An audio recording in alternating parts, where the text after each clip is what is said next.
Ooh, what's up, Internet? Welcome to Collecting with Cory. It's time to take a look at my pickups for probably the last month or so.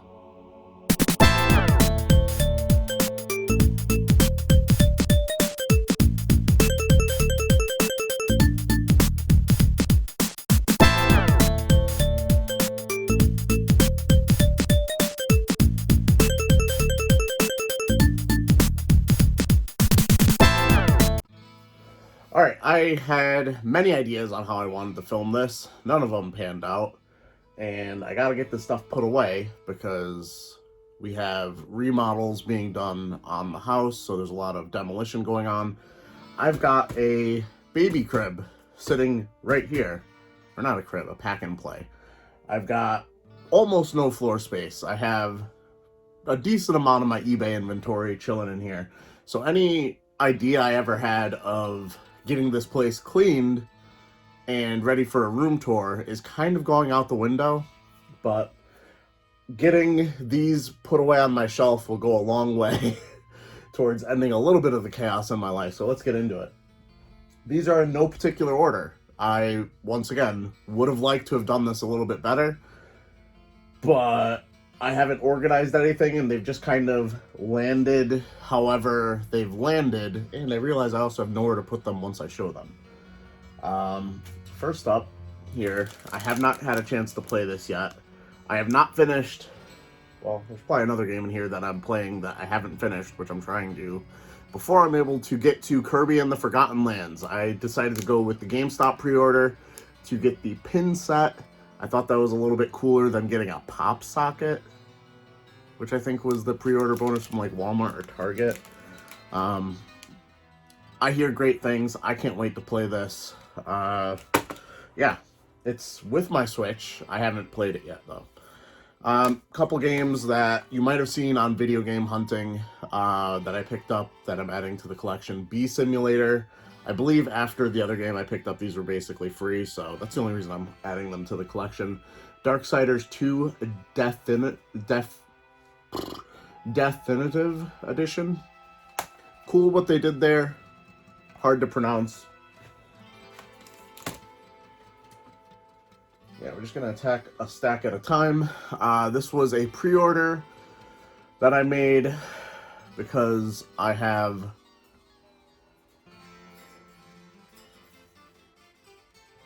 What is happening out there? I don't know if that's going to get picked up, but that's like, there's like a creature on the other side of that wall over there, like playing with something in the trees. I had the other game that was very similar to this, Liar Prince. If I could see it somewhere, I don't see it. Oh, Liar Prince and the Blind... Liar Princess and the Blind Prince? I can't remember what it's actually called. This one is The Cruel King and the Great Hero, Storybook Edition. It's a considerable amount bigger than the other one, but I had a little bit of FOMO about missing out on this and then being upset about it. NIS changed their logo? That looks so much worse than their old logo. I don't understand why they would do that. Oh, whew, I forgot I got this.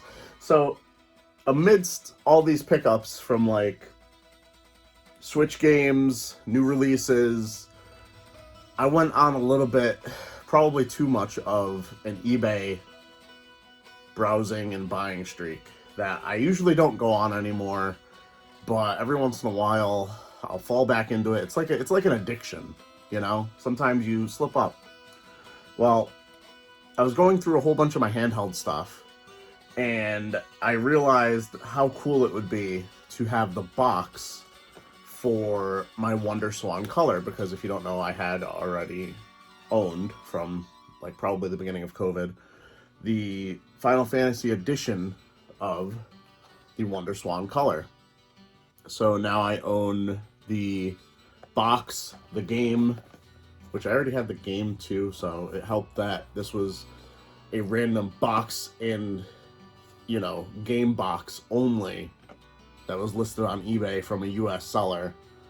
I don't know what I paid. It was probably like $70, probably a little bit too much, but it's the only one that was in sold or available, and also there was none sold, so who knows what it actually is worth. Very happy to have it for the collection. Would I do it again? Probably not. Another thing that I changed with the way I was collecting, I had been purchasing the individual Teenage Mutant Ninja Turtles IDW trade paperbacks. I didn't realize that they had a more sturdy, impressive, cool collected editions. So I started getting these, and by started I mean I have the first and the second now, which I think I showed you the first one previously.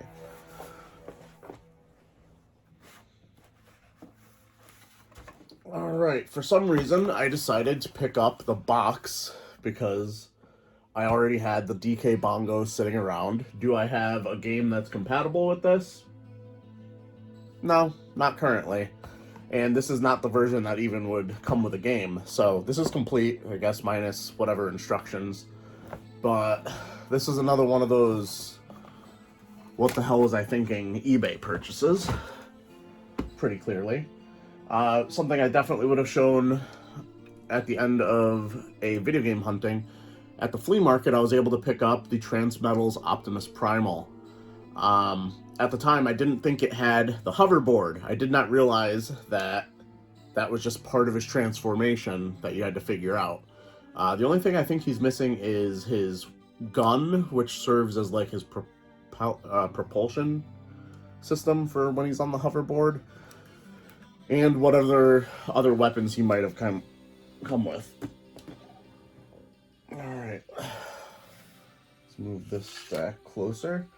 Another thing from video game hunting, yard sale hidden treasure, Sunnyville, a hidden object game. I kind of want to try this to see if you can find video games in this video game, but it was a $2 pickup at Thrift.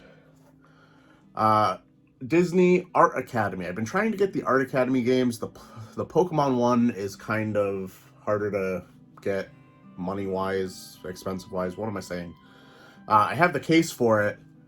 I ended up picking this up because it was cheap. It was cheaper than I expected, like $12 shipped.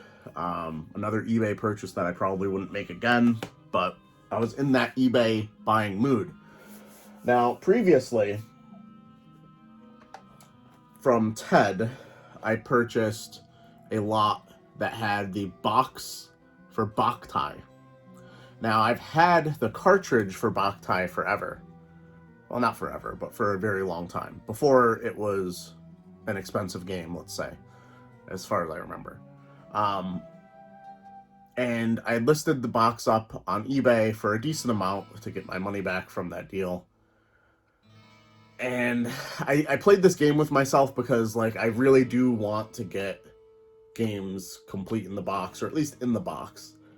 So because I was trying to get my money back, I was just like, all right, well, if it doesn't sell by this date, I think that was like the end of February, I'm going to add it to my collection. Because if I'm not going to try and get the box for it, why would I keep the game if I'm trying to get my Game Boy games complete? Or at least in the box. So, yeah, I'm keeping it now. Oh, produced by Hideo Kojima. I didn't know that. Or maybe I just relearned that. So, also from video game hunting. Was this in video game hunting? This might have been right before it. If not, you would have seen these in, like, maybe the first episode. I did a trade in at Game Exchange. Mostly controllers, just junk I didn't want to deal with. And they gave me, I think, something in the range of like $80-something. Maybe it was like $100, $90, something like that. And I decided to purchase 2 games for my Xbox collection. Really, unfortunately, I had this and a Togi 2 in my collection back in the day, back when they were like $20 games. Now they're both in the 80 to 100 range from what I know. And they had this at Game Exchange for almost like half price, I think. If I'm remembering the prices on these correctly, I don't know. So I decided to pick this up with some credit. and with a little bit of credit and a little bit of cash, I finally have a complete, as far as I know, as long as there's no random handhelds or imports only, Bloody Roar collection. I have all the Bloody Roar games that released on consoles in the United States. Finally. Another game that I had way back in the day, but sold like an idiot.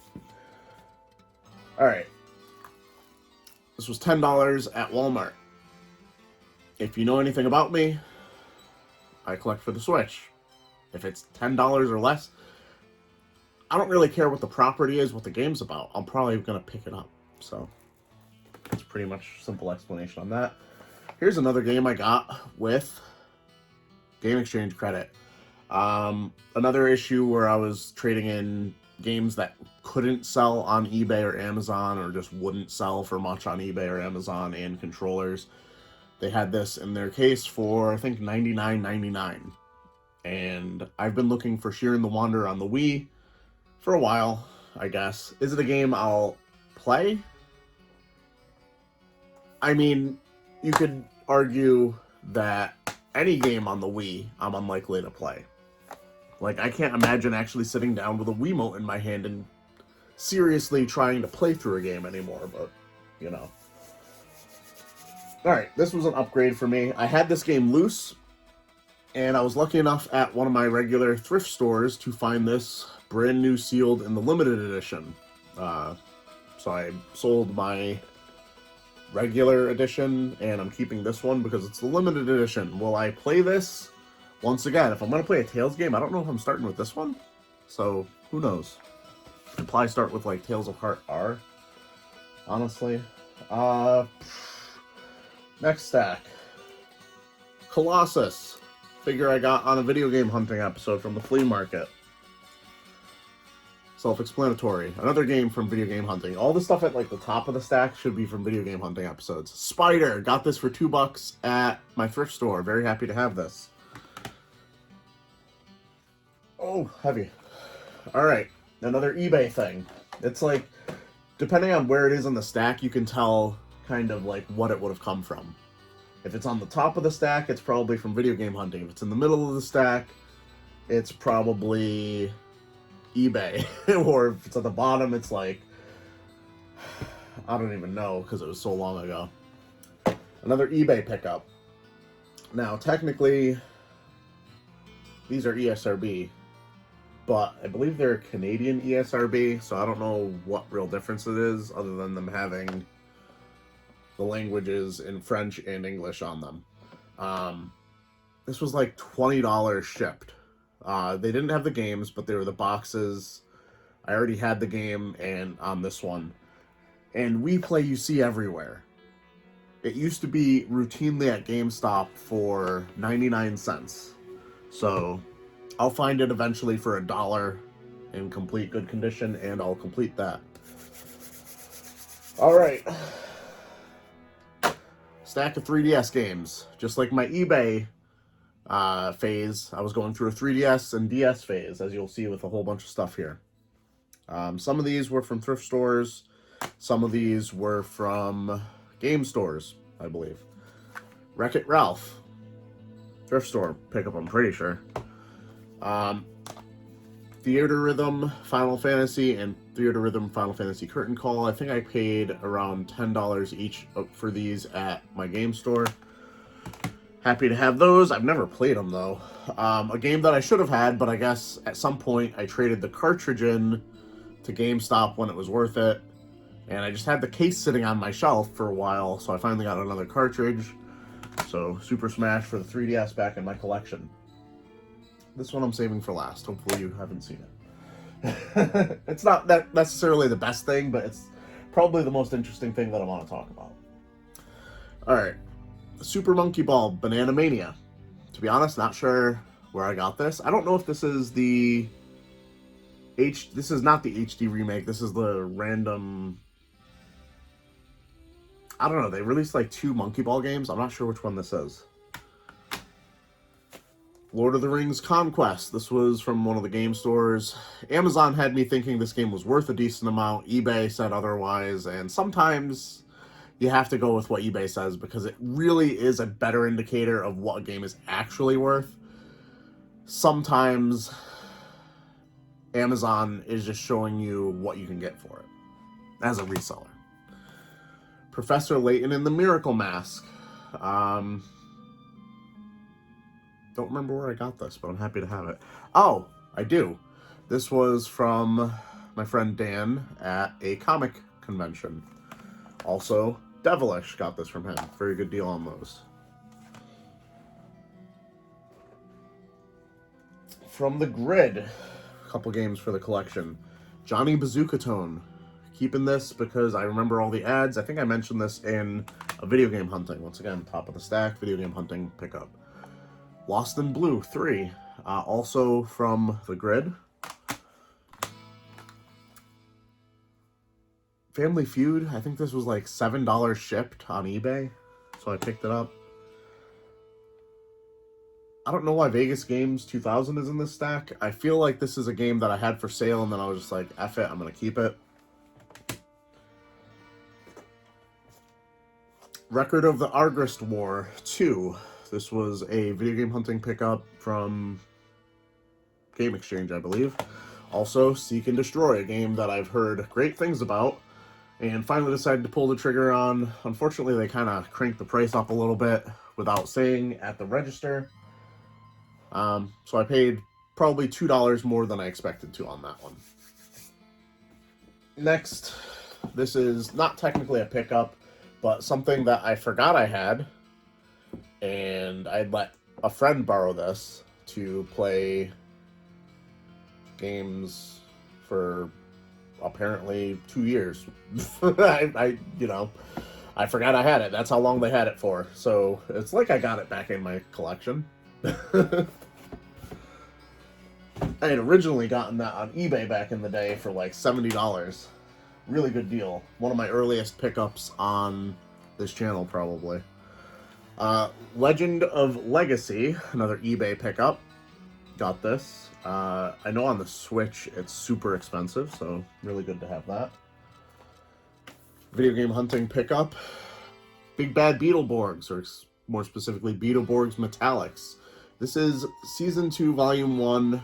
These are apparently very hard to find and very expensive. I'm only keeping it because, well, I'm keeping all the Power Rangers DVDs I find because I want to have them all. So, kind of going to do the same thing with Beetleborgs. Will I be able to find those? Hard to say. Walmart pickup. Burnout Paradise Remastered. This was $15, but it is a title that I have been interested in trying out. I do like the Burnout series. Why am I showing a random DVD? So, Batman Returns, Batman Forever, Batman and Robin. Why they're in this order on this DVD cover, I don't know. Someone was drunk that day. TMNT, the original series, the whole thing on DVD. Very happy to have this. This was like $25 at Walmart. A stack of PS1 games, I believe. I don't know where I got these.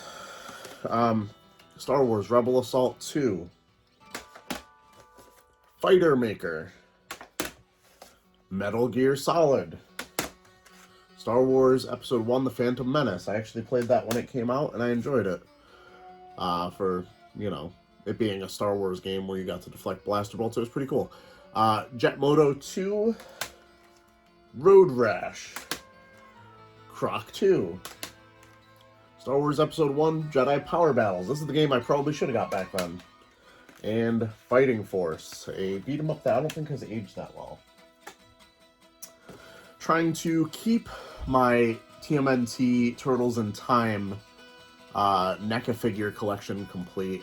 This was the only one I was missing. I think I paid about $33 shipped on this, so I think there's more coming out, which I'm excited about, but is also unfortunate because it's just like, I want the set to just be done, Like, I know there's more characters, but I only have so much money in space. Speaking about money in space, for $13, I got this from GameStop right before I pre-ordered the game. I just always liked the way this amiibo looked. I never had this one back in the day because back then it was just like, if I already have a Kirby, I don't need another Kirby amiibo. And I've since gotten rid of all my amiibos, so that's pretty much the only one I have other than the two up there that were gifts, which you probably can't see. Yeah, you can see them. Alright, this was just the box, another eBay pickup. Super Smash Bros. Ultimate. I need the Steelbook, I need the controller, but the box was like $12 to $15 shipped, so it seemed like a good deal. Asphalt 3D, another eBay pickup. In the 3DS/eBay phase that I was in, paid about $10 for that. Oh, wow. Advanced War Dual Strike. I can't honestly say I know where I got that from. Happy to have it, though. These were pawn shop pickups in probably like the first episode of Video Game Hunting. I still have yet to go back to see if they have the game I forgot to pick up. The Soul Bubbles game. Populous DS, sealed. Johnny Bravo, Datorama. That's interesting. Mushroom Men. N+, and Monster Mayhem Build and Battle. I'm kind of moving fast because I have to go in and watch my son, and I just want to get through these, to be honest with you. Kirby Triple Deluxe, another game that I had traded into GameStop, picked up loose. This is an example of why I need to be less trigger happy when buying Switch games, and I've tried to be a little bit less trigger happy when buying Switch games. Deedlit in Wonder Labyrinth, Record of Lodos War. This is the Peggy European copy, because that at the time when I purchased this was the only way to get it physical, aside from like Japanese. It's since had a ESRB release from like Amazon, and I'm worried that that might be the case with like other games like that too. Aces of Luftwaffe. Triangle Strategy, the game I've been playing, trying to get through. Terra Trilogy. And the last game, Ribbit King. Jump cut. Alright. Now, to talk about Ribbit King. Not a lot of people know about this game. This I had to pick up on eBay because, once again, my dumbass had it for the GameCube. This is the PS2 version. From a flea market find that my wife actually spotted. And at the time it was just like, oh, that's cool, let's keep it. And then, what happens? Money, space, always an issue sometimes. Weird thing to say. Always an issue. I ended up getting rid of it. Fast forward to 2022, the game has like tripled in value on the GameCube. This game on the PS2 was more affordable at like $60. Picked it up on eBay for about that, just because I really wanted to have it again. And technically the PS2 is my preferred console. Although with a 4-player game, it would be a lot more convenient to have on the GameCube. So, very happy to have this again. Let me know what your favorite pickup has been this month. Like the video. Subscribe if you're new. Go check out my podcast, Cartoon Commentary. I have a feeling that you might like it. And as always, keep it real, Internet.